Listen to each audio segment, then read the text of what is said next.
Isolation day 20. Hope everyone's keeping well. I am looking at Tuesday the 7th of April. Let's have a quick recap. The last week or so I've been testing my background insulin overnight. I made a few adjustments yesterday. I set the CGM, or day before yesterday, I set the CGM rolling because I'd had enough of waking up every 2 hours to take my blood or every 1 hour to take my blood sugars.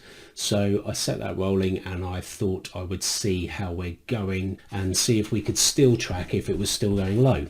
If you have a look at the 12-hour analysis, what it does show is the blood sugars start to reduce from about 3 o'clock in the morning, from 3 till 6, and then it actually switches off at about 5 o'clock, 5:30, and stays off for about an hour. So I don't get any insulin over that time to ensure that the blood sugars just drop below 5 and then stay above, which is fine, but obviously I want to avoid that happening.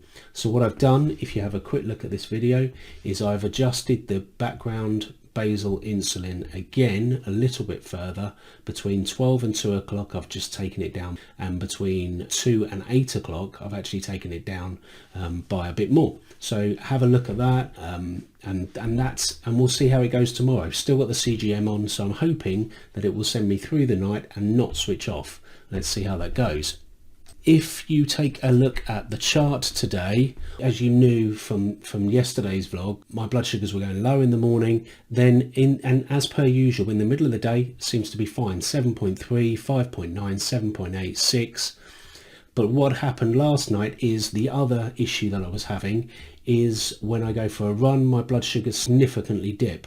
So tonight, have a quick look, I went for a run and recorded part of it for a run last night, and you can see that my blood sugars were 6 before I left.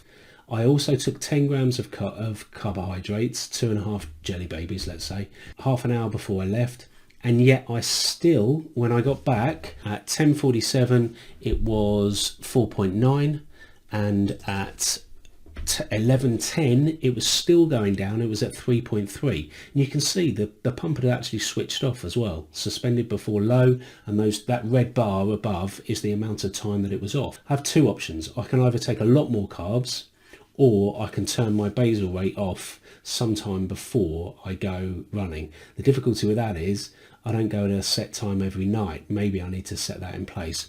I'll see how that goes in the next few nights. I had a salad for lunch, and that had spinach, olives, mushrooms, ham, salami. It had carrot in it, 20 grams of carbs, and I also had 20 grams of carbs for dinner, which was a chicken leek creamy mushroom keto bread. Both very, very nice. Did manage to get out for lunch and sit in the garden. One of the things I did want to talk to you about was sunbathing, more to do with the fact of just catching a few rays in the day. It's really important to do because you from the sun you get serotonin, and serotonin is known to ward off major depression. Seasonal affective disorder, SAD, surprisingly. I think they've made that work.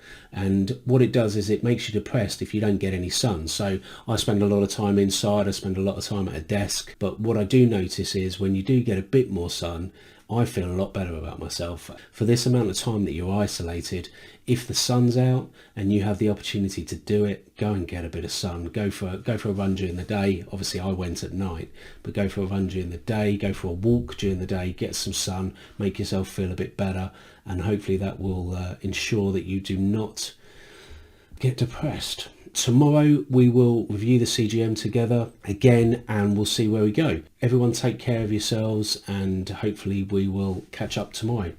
Thanks.